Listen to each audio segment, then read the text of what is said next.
Dear student, आज हम चर्चा करेंगे इटली के एकीकरण पर। इटली वर्तमान में एक राष्ट्र के रूप में संगठित है, परंतु 1860 से पूर्व इटली एक राष्ट्र के रूप में संगठित नहीं था, बल्कि उस समय इटली विभिन्न छोटे छोटे राज्यों में विभक्त था। इटली पूर्व में हम कह सकते हैं प्राचीन काल में रोमन साम्राज्य का केंद्र बिंदु था। रोमन साम्राज्य की राजधानी रोम में ही थी तथा रोमन साम्राज्य के पतन के बाद में इटली पवित्र रोमन साम्राज्य का एक अंग रहा। परंतु नेपोलियन बोनापार्ट द्वारा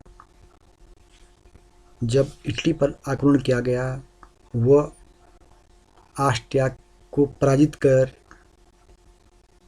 नेपोलियन बोनापार्ट ने पवित्र रोमन साम्राज्य का अंत कर दिया था।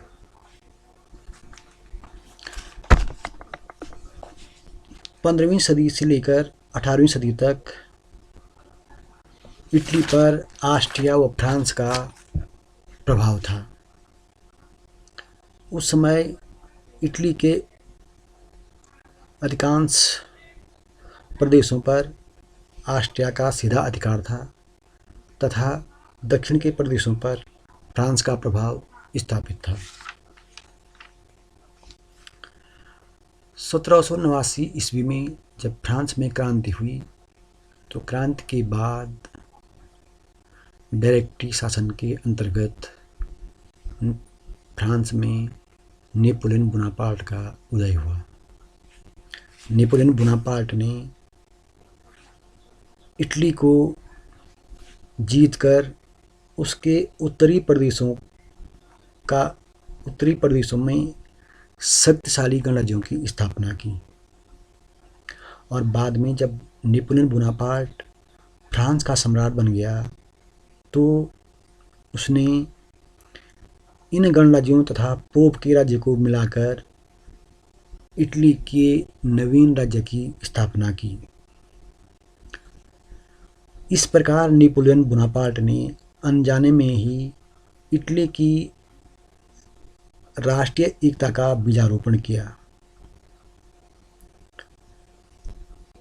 जिस प्रकार हम पिछले अध्याय में देख चुके हैं कि जर्मनी के एकीकरण में भी नेपोलियन का योगदान था, तो उसी तरह हम समझ सकते हैं कि इटली के एकीकरण में भी नेपोलियन का महत्वपूर्ण योगदान रहा, क्योंकि नेपोलियन बोनापार्ट ही वह प्रथम व्यक्ति था जिसने इटली के लोगों में राष्ट्रीयता की भावनाएं, राजनीतिक एकता की भावनाएं पैदा ही नहीं की, बल्कि उनको पोषण भी किया। इटली में नेपोलियन बोनापार्ट ने नेपोलियन कोड स्थापित किया तथा इटली की जनता को भाषण व लेखन की स्वतंत्रता प्रदान की। परंतु 1815 में नेपोलियन बोनापार्ट वाटरलू के युद्ध में हार गया और इस तरह नेपोलियन बोनापार्ट का पतन हो गया। वियना कांग्रेस ने इटली में फ्रांस की 1789 ईस्वी की क्रांति से पूर्व की व्यवस्था लागू करने का प्रयास किया और इटली को पुनः छोटे छोटे राज्यों में विभक्त कर दिया। इस तरह इटली में सबसे बड़ा राज्य रहा पीडमांट और सार्डिनिया तथा इसके अतिरिक्त अन्य राज्य रहे Lombardy, Venetia, Parma, Modena, Tuscany, pope का राज्य आदि। इन राज्यों में लोम्बार्डी व वेनेशिया पर ऑस्ट्रिया का सीधा अधिकार था, तथा पार्मा मोडिना टस्कनी में ऑस्ट्रिया के राजकुमार शासन कर रहे थे। नेपल्स और सिसिली भी अलग थे।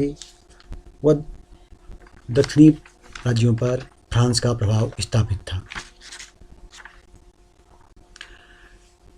नेपोलियन बोनापार्ट ने इटली के लोगों में जो राष्ट्रता की भावनाएं पैदा कर दी थी, उसका परिणाम यह हुआ कि इटली के लोग निरंतर इटली के एकीकरण के लिए प्रयास करते रहे। इसका परिणाम यह हुआ कि 1848 ईस्वी में जब फ्रांस में क्रांति हुई तो इस क्रांति का प्रभाव यूरोप के अन्य देशों पर भी पड़ा। 1848 की क्रांति के कारण ऑस्ट्रिया के चांसलर मेटरनिख का पतन हो गया, क्योंकि मेटरनिख एक घोर प्रतिक्रियावादी था तथा वह नहीं चाहता था कि यूरोप में कहीं भी उदारवादी विचारों का प्रचार प्रसार हो। जनता को उदारवादी शासन प्रदान करने के वो सर्वथा विरुद्ध था। परंतु 1848 में जब मेटरनिख का पतन हुआ तो इसका प्रभाव इटली पर भी पड़ा। इटली की जनता ने अपने शासकों के विरुद्ध विद्रोह किया तथा शासकों को यह सुझाव दिया कि वे पीडमांट और सार्डिनिया के नेतृत्व में इटली में एक संवैधानिक सुधार आरंभ करें तथा पीडमांट और सार्डिनिया के नेतृत्व में इटली का एकीकरण करें। परंतु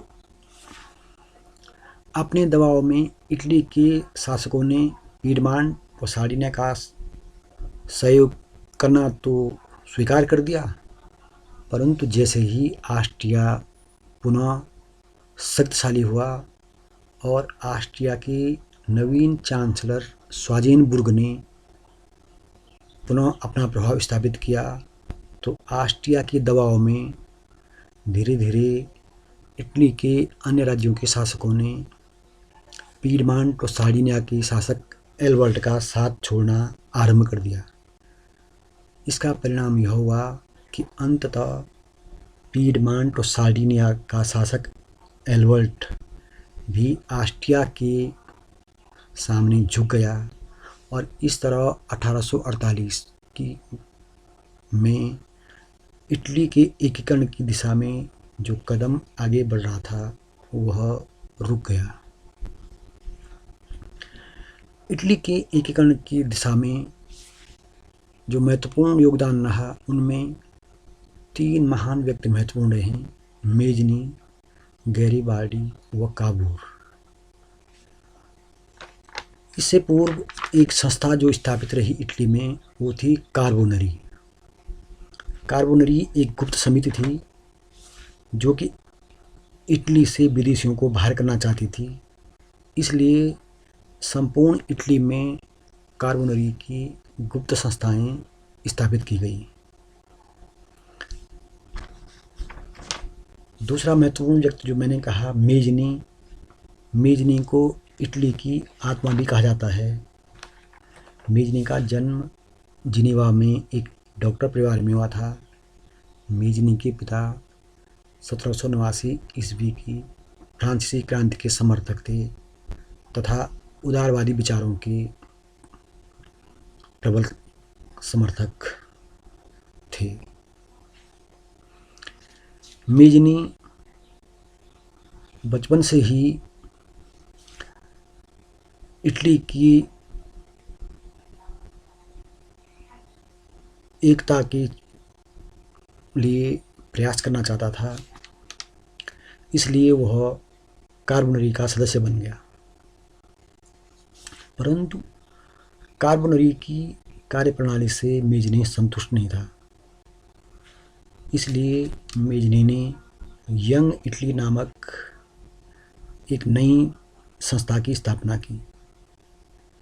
यंग इटली का उद्देश्य था ऑस्ट्रिया को इटली से बाहर करना तथा इटली में राजनीतिक एकता स्थापित करके इटली का एकीकरण करना। इस तरह मेजने की यंग इटली नामक संस्था ने इटली वासियों को ऑस्ट्रिया के विरुद्ध संगठित होने, इटली में राष्ट्रवादी विचारों का प्रचार प्रसार करने में के लिए निरंतर प्रयास किया। दूसरा महत्वपूर्ण व्यक्ति था गैरीबाल्डी। गैरीबाल्डी भी एक महान देशभक्त था। गैरीबाल्डी यद्यपि मेजनी से मात्र 2 वर्ष ही छोटा था, परंतु गैरीबाल्डी भी इटली की एकता के लिए निरंतर प्रयासरत रहा। गैरीबाल्डी शीघ्र ही यंग इटली का सदस्य बन गया तथा मेजनी के साथ उसने पूर्ण सहयोग किया। बाद में हम आगे सिसिली व नेपल्स के विलय के संदर्भ में जब चर्चा करेंगे, फिर गैरीबाल्डी के योगदान पर प्रकाश डालेंगे। तीसरा महत्वपूर्ण व्यक्ति था काबूर। काबूर का पूरा नाम था काउंट कैमिलो डी काबूर।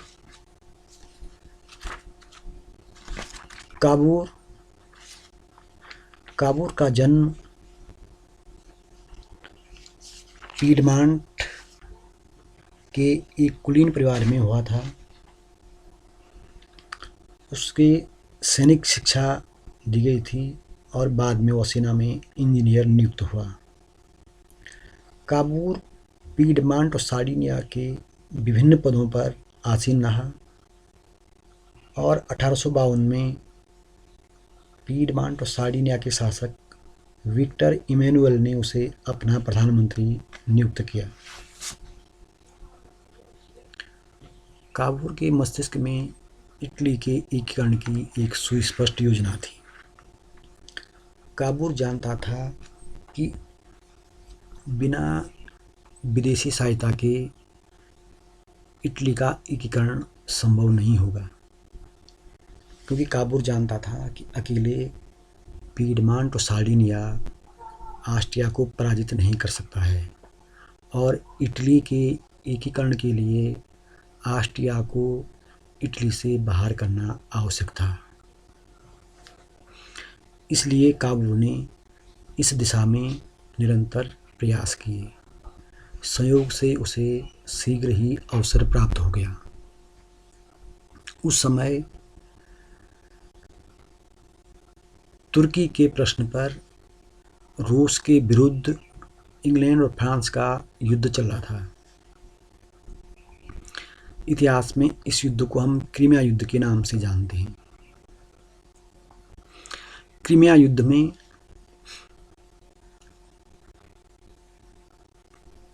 फ्रांस व इंग्लैंड तुर्की की सहायता कर रहे थे तथा रूस के विरुद्ध निरंतर युद्ध चल रहा था। उस समय रूस की सेनाएं क्रीमिया के दुर्ग में थी तथा फ्रांस व इंग्लैंड की सेनाएं दुर्ग के बाहर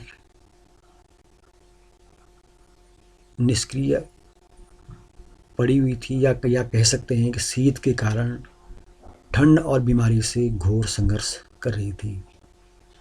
ऐसे समय में काबूर ने बिना फ्रांस और इंग्लैंड की सहायता मांगे ही अपने सेना की एक टुकड़ी को क्रीमिया युद्ध में फ्रांस और इंग्लैंड की सहायता के लिए भेज दिया। ऐसे समय में जबकि फ्रांस और इंग्लैंड की सेना ठंड और बीमारी के कारण कठिन परिस्थितियों से जूझ रही थी, काबूर की सेना ने उनमें उत्साह का संचार किया और इसका परिणाम यह हुआ कि रूस के विरुद्ध फ्रांस व इंग्लैंड को विजय प्राप्त हुई। अतः जब फ्रांस में पेरिस की संधि हुई तो इस संधि के अवसर पर फ्रांस के तत्कालीन सम्राट नेपोलियन तृतीय ने काबूर को भी पेरिस में आमंत्रित किया। काबूर जब पेरिस गया तो काबूर ने इटली की दुर्दशा फ्रांस और इंग्लैंड के समक्ष रखी तथा इसके लिए ऑस्ट्रिया को जिम्मेदार ठहराया। नेपोलियन तृतीय ने काबूर को इटली की सहायता करने का आश्वासन दिया और बाद में काबूर ने नेपोलियन तृतीय के साथ प्लम्बियर्स की संधि कर दी। इस संधि के अनुसार यह तय हुआ कि नेपोलियन तृतीय ऑस्ट्रिया के विरुद्ध इटली को सहायता देगा तथा बदले में इटली नीस व सिवाय के प्रदेश नेपोलियन तृतीय को देगा। प्लम्बियर्स की यह संधि 21 जुलाई 1858 को संपन्न हुई। संधि के अनुसार शीघ्र ही काबूर ने ऑस्ट्रिया को युद्ध के लिए उकसाया और इसका परिणाम यह हुआ कि ऑस्ट्रिया ने इटली के विरुद्ध, या हम यूँ कहें कि पीडमांट और सार्डिनिया के विरुद्ध युद्ध छेड़ दिया। प्लम्बियर्स के समझौते के अनुसार नेपोलियन तृतीय ने काबूर की सहायता की और अपनी सेना काबूर के पक्ष में युद्ध में भेज दी। ऑस्ट्रिया से लोमार्डी खाली हो गया और वेनेशिया खाली होना शेष था कि नेपोलियन तृतीय ने 1859 को विलाफ्रेंका नामक स्थान पर ऑस्ट्रिया से अकेले संधि कर दी।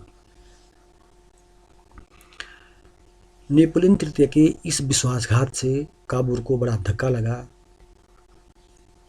काबूर बड़ा क्रोधित हुआ और उसने अपने पद से त्यागपत्र दे दिया, पर बाद में विक्टर इमैनुएल के समझाने पर काबूर ने अपना पद पुनः धारण किया और विलाफ्रेंका की संधि को स्वीकार कर लिया। इस तरह ऑस्ट्रिया के साथ हुए इस युद्ध में लोमार्डी इटली को प्राप्त हो गया, अर्थात पीडमांट और सार्डिनिया को प्राप्त हो गया। जिस बीच ऑस्ट्रिया और पीडमांट सार्डिनिया का युद्ध हो रहा था, उसी दौरान पार्मा, टस्कनी, मोडेना व रोमानिया की जनता ने अपने शासकों के विरुद्ध विद्रोह कर दिया था। जनता की मांग थी कि मोडेना, टस्कनी, पार्मा इनका विलय पीडमांट और सार्डिनिया के साथ किया जाए। काबूर भी यही चाहता था, परंतु काबूर को डर था कि नेपोलियन तृतीय या रूस आदि जो यूरोपीय शक्तियाँ हैं वो इसका विरोध करेंगी। इसके लिए काबूर को नेपोलियन तृतीय का सहयोग आवश्यक था। इसलिए काबूर ने नेपोलियन तृतीय से संपर्क किया तथा उसके साथ ट्यूरिन की संधि की। ट्यूरिन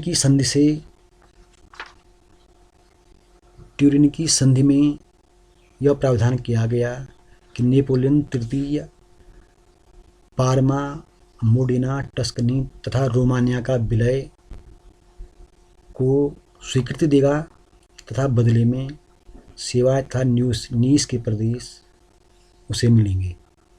इस तरह नेपोलियन तृतीय ने पार्मा, मोडेना, टस्कनी तथा रोमानिया के विलय को पीडमांट में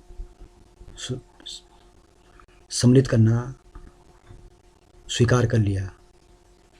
इस तरह इटली के एकीकरण का दूसरा चरण पूरा हुआ।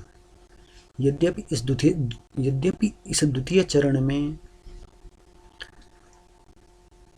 इटली को नीस व सेवाय के प्रदेश फ्रांस को देने पड़े, परंतु संतोष की बात यह थी कि उत्तरी इटली का एकीकरण हो गया था। जैसे ही उत्तरी इटली का एकीकरण हुआ तो सिसिली और नेपिल्स की जनता ने भी अपने शासकों के विरुद्ध विद्रोह कर दिया। इसका परिणाम यह हुआ कि गैरीबाल्डी ने सिसिली और नेपल्स की जनता के विद्रोह को सहयोग किया और अपनी 1000 लाल कुर्ती दल की सेना के साथ उसने सिसिली में प्रवेश किया। गैरीबाल्डी के सहयोग से सिसिली का विद्रोह सफल हुआ। यद्यपि इसमें अप्रत्यक्ष रूप से छुपकर काबूर ने भी सहायता दी थी और इसका परिणाम यह हुआ कि सिसिली और नेपल्स का विद्रोह सफल हो गया और सिसिली और नेपल्स में गैरीबाल्डी का शासन स्थापित हो गया।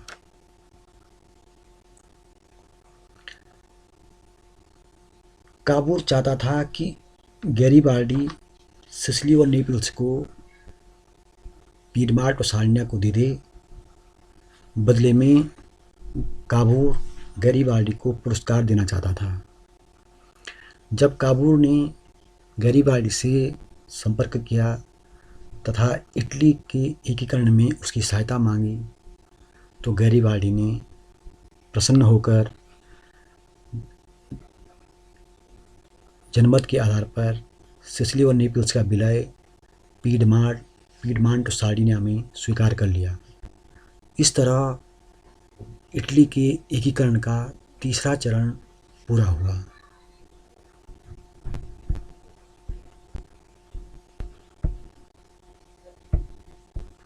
इस तीसरे चरण में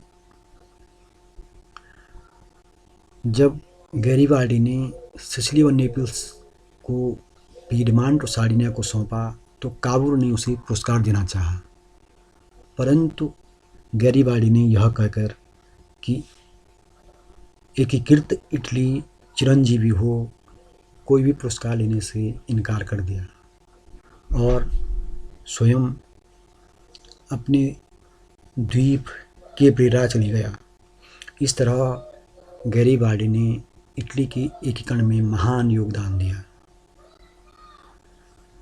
जैसे कि आपने जर्मनी के एकीकरण के बारे में अध्ययन किया है और मैंने पूर्व में बताया था कि किस तरह जब जर्मनी के एकीकरण के प्रयास में बिस्मार्क ने जब ऑस्ट्रिया से युद्ध किया तो बिस्मार्क ने ऑस्ट्रिया को युद्ध से पूर्व अलग थलग कर दिया था। ऑस्ट्रिया को अलग थलग करने के लिए बिस्मार्क ने इटली से भी संधि की और इटली को यह आश्वासन दिया कि यदि वो ऑस्ट्रिया के साथ युद्ध में प्रसा का साथ देगा तो बदले में वेनेशिया इटली को प्राप्त हो जाएगा। जब 1866 ईस्वी में ऑस्ट्रिया और प्रसा का युद्ध हुआ तो इटली ने प्रसा का साथ दिया और इस युद्ध में ऑस्ट्रिया पराजित हुआ। ऑस्ट्रिया के पराजित होने के साथ ही वेनेशिया का विलय इटली में हो गया और इस तरह इटली के एकीकरण का चौथा चरण पूर्ण हुआ। यहाँ मैं बता देना चाहूँगा कि जब नेपल्स और सिसिली का विलय इटली में हुआ था तो उस बीच 1861 को काबूर की मृत्यु हो गई थी। यद्यपि काबूर जो है इटली के पूर्ण विलय को अपनी आंखों से नहीं देख सका, परंतु इस बात से वो आश्वस्त हो गया था कि अब इटली का पूर्ण एकीकरण ज़्यादा दूर नहीं है।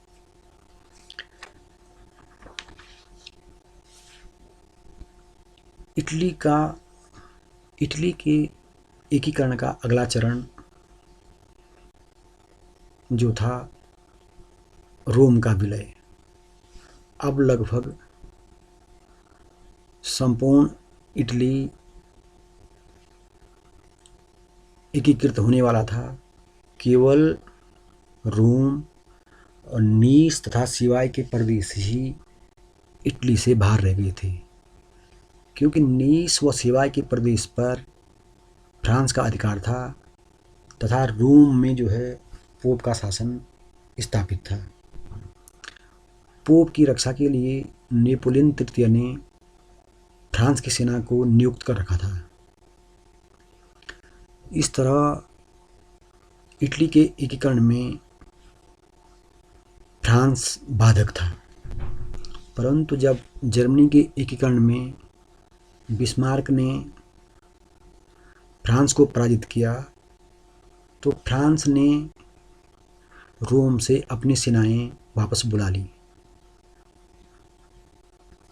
और जब फ्रांस पर्सा के साथ युद्ध में संलिप्त था